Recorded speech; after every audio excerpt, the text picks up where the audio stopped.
Shalom. First and foremost, I want to give all praises, honor, and glory to Yahweh, Bahasham, Yahweh Shai, Bahasham, Rechak Kodash. Double honors to the elders and the apostles of Great Millstone, and peace and blessings to the elect. And today we're going to go into the book of Genesis, the 31st chapter. And he heard the words of Laban's sons, saying, Jacob hath taken away all that was our father's. And of that which was our father's hath he gotten all his glory. So Jacob eventually heard, like this is like how the sons of Laban were speaking, right? Like, this guy basically came here and like kind of like swindled our father, and basically took everything our father had, and now he's become rich. And Jacob beheld the countenance of Laban, and behold, it was not toward him as before. So you could see the appearance, the look, and even the attitude that Laban had towards him wasn't like before, where it would be all cheerful and like, you can imagine kind of like when somebody is overstayed or overstayed their welcome. I think that's the same. And then eventually it just becomes like a silent tension. And the Lord Yahweh said unto Jacob, Return thou unto the land of thy fathers, and to thy kindred, and I will be with thee. And Jacob sent and called Rachel and Leah to the field unto his flock. And he said unto them, I see your father's countenance, that it is not toward me as before. For the God of my father hath been with me. And ye know that with all my power I have served your father. And your father hath deceived me, and changed my wages 10 times. But God suffered him not to hurt me.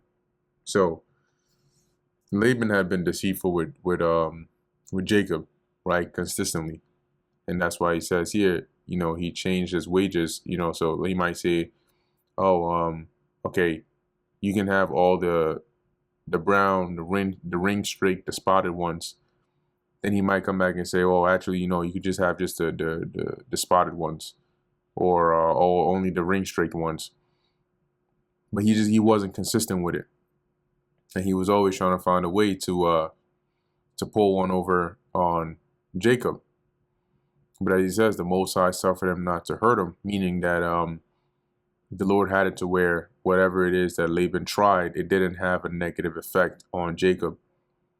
One example being, remember a couple chapters ago, as we read that Laban had all the flock that would go to Jacob removed that very day before Jacob went through his flock to find it.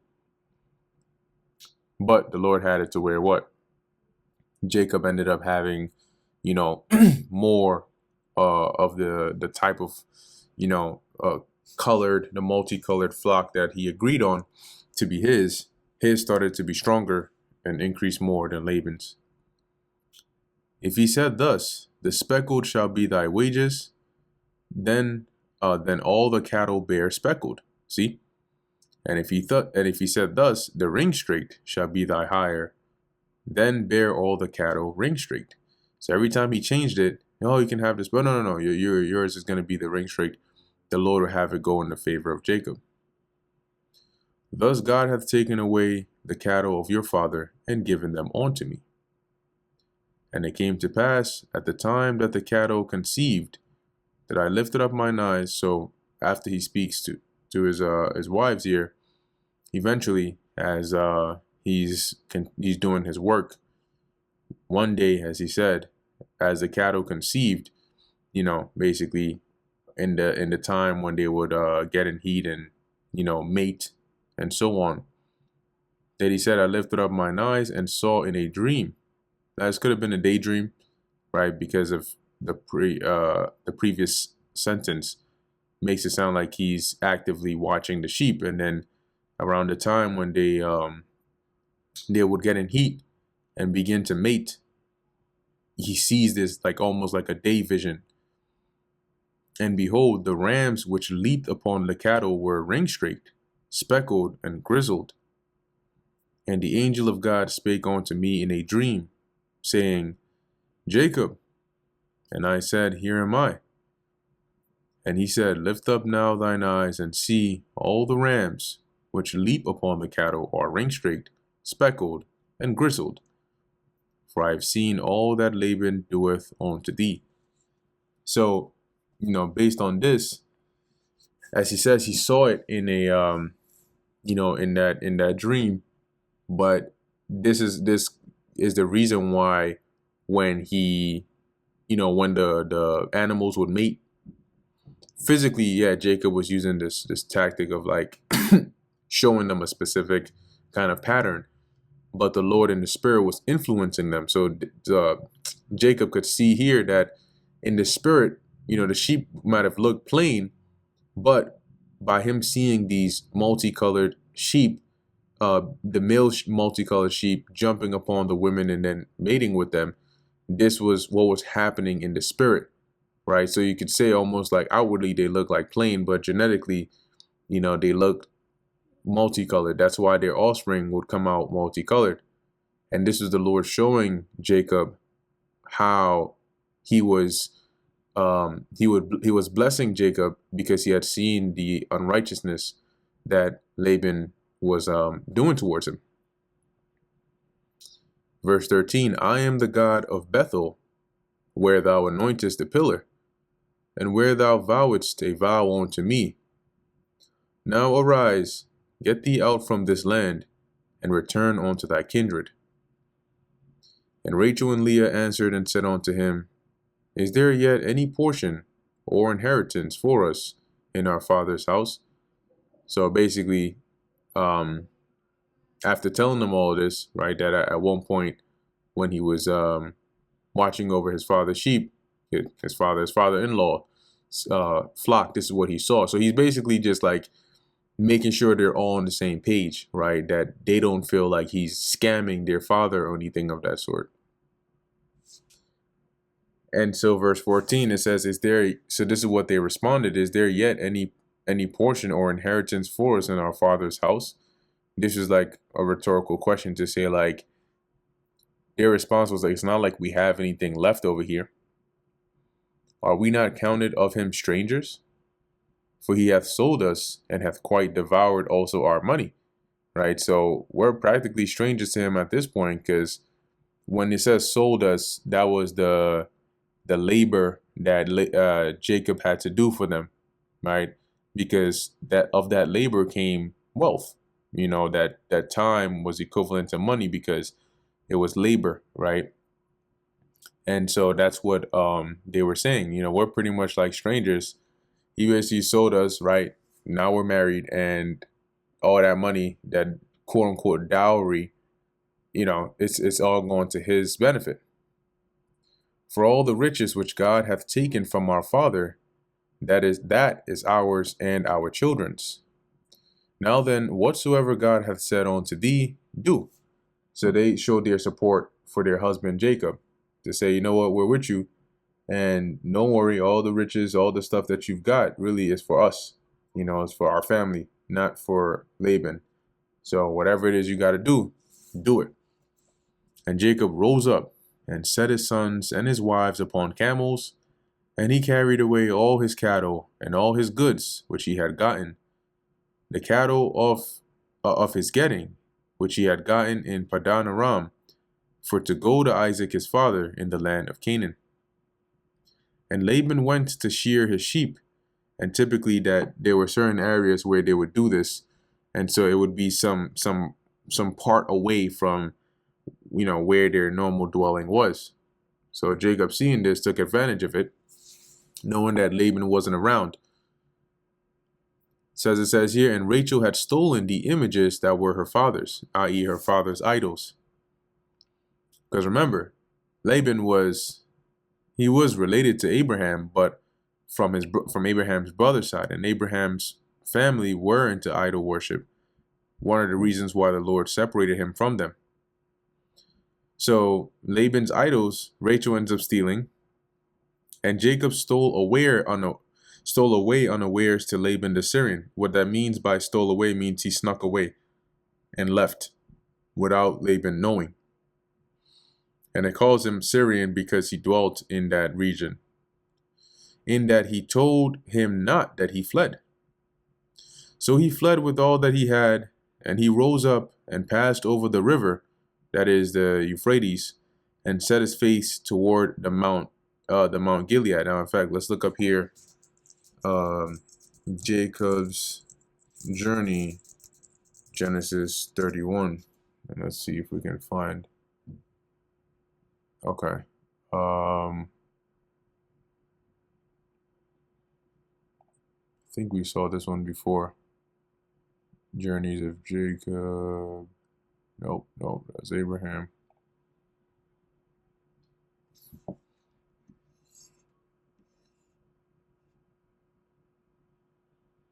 Okay. They're not really showing me what I want to see here. Or maybe they are. I think this is, if I'm not mistaken, this is the body of water that where you get the Euphrates from here. And then the Tigris is on the other side of it. Let's look up here. Haran or Padan Aram Bible map. Okay, this might be. Zoom in. There you go. Nice. So we can see here the journeyings, right? So we see Haran or Padanaram, that region is over here. All right, it's still across the Euphrates, but as you go, you follow the body of water closer to Carchemish. So Jacob ends up fleeing and he crosses, right? Now in crossing, you may think, well, he has cattle, right? He has, a lot of them. He has children, he has women, he has camels. So how is he crossing the Euphrates River? Now, they weren't going across on the deep end, all right, to where they needed boats. Typically, for these large bodies of water, they had shallow areas called fords. And those were areas where you could cross because the water there was, it wasn't deep. So if we look up here, river fords, this is what it looks like. Something like this, or like this, or even like this, right? So it's still a part of the river, but it's not as deep. And then you're able to actually cross. So there were certain parts here of the Euphrates that shepherds or, people merchants traveling with animals and stuff, they would know, okay, this area is good to cross because the water is very narrow here. And you can cross even if you have like animals with you. So Jacob was able to cross, and as it says, he set his face toward the Mount Gilead. And it was told Laban on the third day that Jacob was fled. Now, though this was a lot of time, Jacob wasn't able to move very fast because he had children and he had such a large entourage, consisting of his gains that he had gotten as well. So he was able to put some distance, but not enough. And when Laban heard this, and he took his brethren with him, and pursued after him 7 days' journey, and they overtook him in the Mount Gilead. So now let's see if we can find where that is, if they show it on here. Okay, well, we have Gilead over here, but maybe it could be not far from here. So Laban ends up catching up to him. And God came to Laban the Syrian in a dream by night, and said unto him, Take heed that thou speak not to Jacob either good or bad, meaning watch yourself. And in other words, leave him alone. Because if you don't speak to somebody good or bad, it's almost the equivalent of not speaking to them at all. So this was really a warning from the Lord to Laban, saying, make sure you don't harm him or do anything bad to him. Just leave him. Then Laban overtook Jacob. Now Jacob had pitched his tent in the mount, and Laban with his brethren pitched in the mount of Gilead. And Laban said to Jacob, What hast thou done? That thou hast stolen away unawares from me, or unawares to me. So what do you think you're doing? why are you sneaking away? And carried away my daughters as captives taken with the sword. So you basically snuck out, you dipped out, you didn't say goodbye, you didn't say anything, you taking my daughters with you like as if they were your prisoners.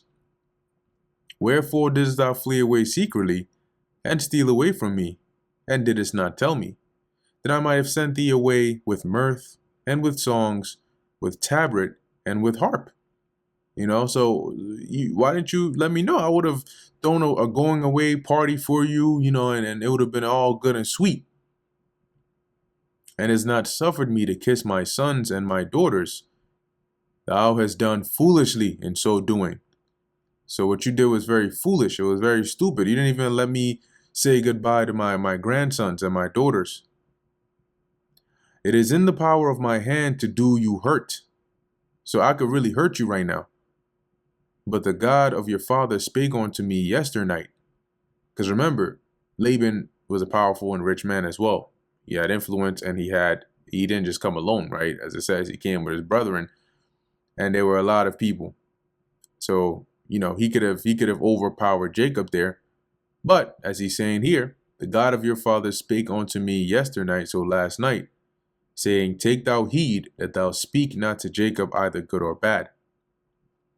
And now, though thou wouldest needs be gone, because thou sore longest after thy father's house, yet wherefore hast thou stolen my gods? And what this is saying is, I can understand, you being eager or longing to go, back to your father's dwelling, back to your hometown. But why did you steal my gods along with you, i.e. his idols? Now read some of these verses in the NLT, because, sometimes the Old English, this can make it a bit clearer. I can understand your feeling that you must go and your intense longing for your father's home, but why have you stolen my gods? And remember, at this point, Jacob doesn't know, because Rachel stole the idols, but Jacob had no clue. And Jacob answered and said to Laban, because I was afraid, for I said, peradventure thou wouldest take by force thy daughters from me. So basically, based on the way you were moving, I thought that you might try to pull a fast one, or you might just say, you know what, if you want to leave, you go alone. I'm keeping my daughters here. With whomsoever thou findest thy gods. So concerning the idols that you're talking about, you can come and search, and whoever you find it with, let him not live. Before our brethren, discern thou what is thine with me. So in the presence of everybody here, you go through and see if you can find anything that belongs to you amongst my stuff, and take it for thee. And if you can, then if it's yours, then you take it. For Jacob knew not that Rachel had stolen them. So in his mind, he's like, we haven't taken anything of yours. You can search. And Laban went into Jacob's tent, and into Leah's tent, and into the two maidservants' tents, but he found them not. Then went he out of Leah's tent, and entered into Rachel's tent. Now Rachel had taken the images, and put them in the camel's furniture, and sat upon them. So a part of the clothing and burden meaning like the supplies that were strapped to the camel, she had put the idols in there. So these probably weren't like big idols. And she sat, obviously she was sitting on as you said, she sat on them. Okay, so this would be let's look into that word furniture.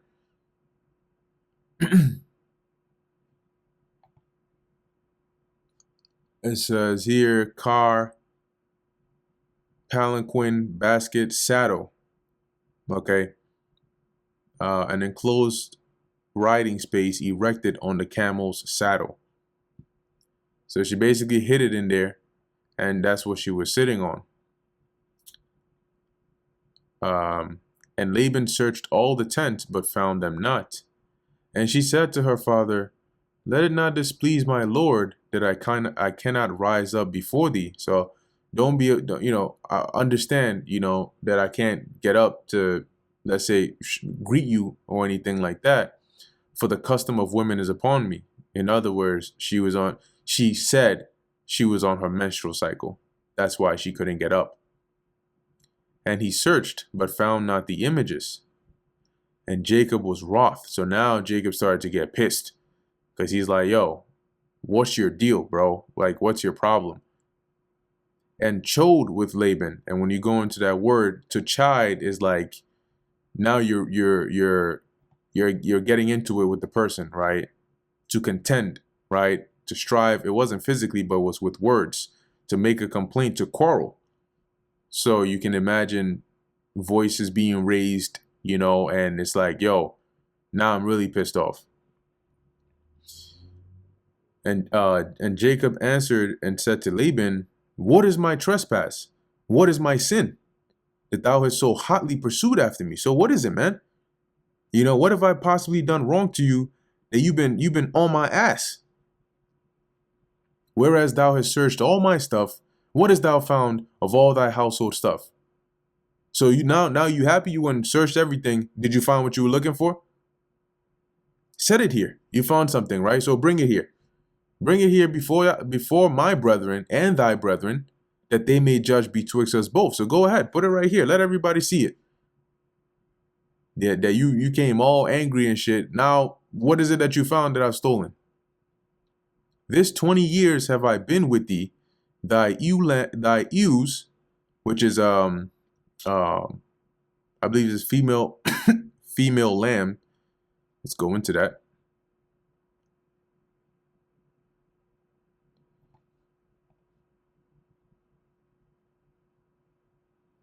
Yeah, a ewe, the females being predominant element in the flock. So if you're a female sheep or lamb.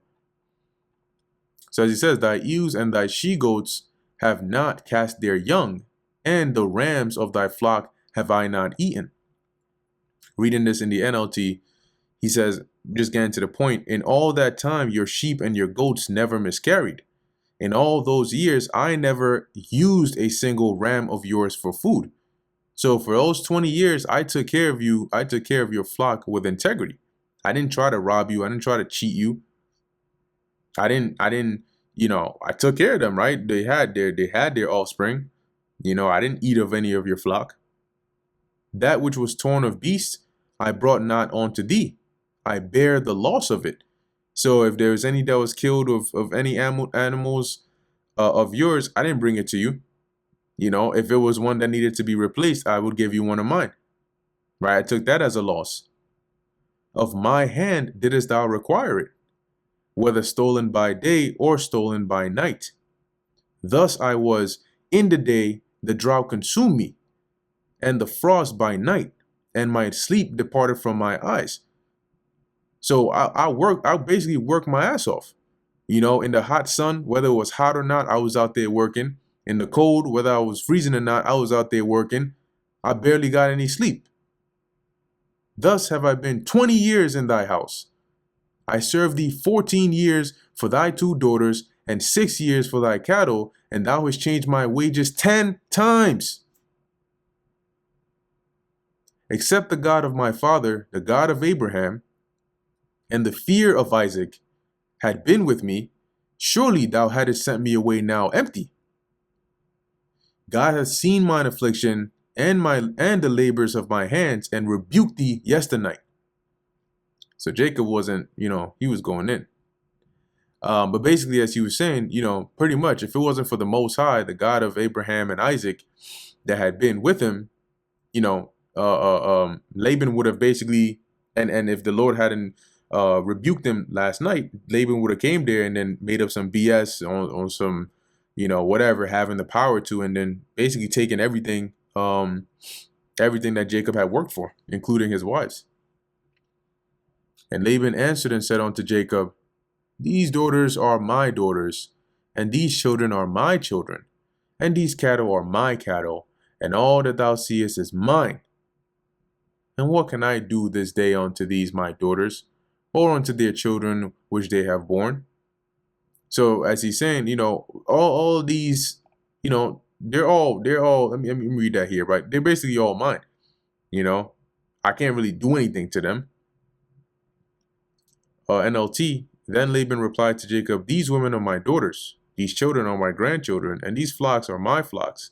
In fact, everything you see is mine. But what can I do about my daughters and their children? Now therefore come thou, let us make a covenant, I and thou, and let it be for a witness between me and thee. So you know what? You say, you know what? It is what it is, right? Let's just cut it. Let's leave it as it is. We'll count it as water under the bridge, and let's make a covenant of peace. And Jacob took a stone and set it up for a pillar. And Jacob said unto his brethren, gather stones. And they took stones and made an heap. And they did eat there upon the heap. And this was basically like a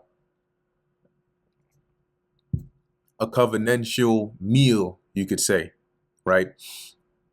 Where they made a covenant, but they ate, there, which basically confirmed it, because in the ancient world, when you shared a meal with somebody, it wasn't like, I'm just eating with somebody. It meant something significant, right?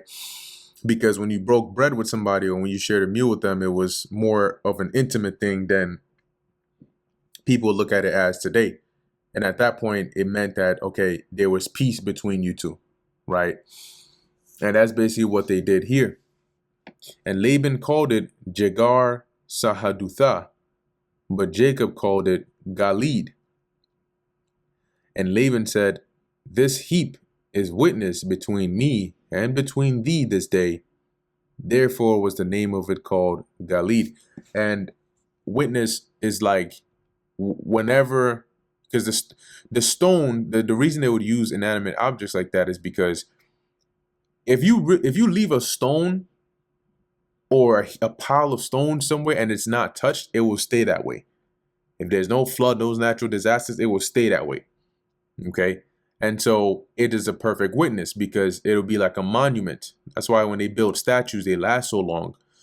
It would be like a monument to where anybody that sees it or anytime, anybody comes, this stone is a reminder of this covenant or this oath, basically covenant that they had between them. And let's look into this word, the names here. We have witness heap, okay, which is what Jacob called it. And Laban called it, let's see if we can find the name. Here we go. Oh, okay. Once again, witness heap. So this was just a different, likely Laban used an Aramaic dialect for the term, as to where Jacob probably used more of the Hebrew of his land there. But they basically mean the same thing. Verse 49, and Mizpah. So let me actually start 48 again. And Laban said, this heap is a witness between me and thee this day. Therefore it was called Galid and Mizpah. For he said, the Lord Yahweh watch between me and thee when we are absent one from another. And so it was also called Mizpah, the reason being what they basically said, right? That the Lord would see this and witness, even if we are absent from one another, the Lord would bear witness that we would honor this agreement. And it means watchtower here, okay, as the blue letter has it. All right, so continuing on. If thou afflict my daughters, or if thou shalt take other wives beside my daughters, no man is with us. See, God is witness betwixt me and thee. So if you basically go and take more wives, or if you go and, do harm to my daughters, the Most High will be witness of your violation, since I'm not there to see it. And Laban said to Jacob, behold this heap, and behold this pillar, which I have cast betwixt me and thee.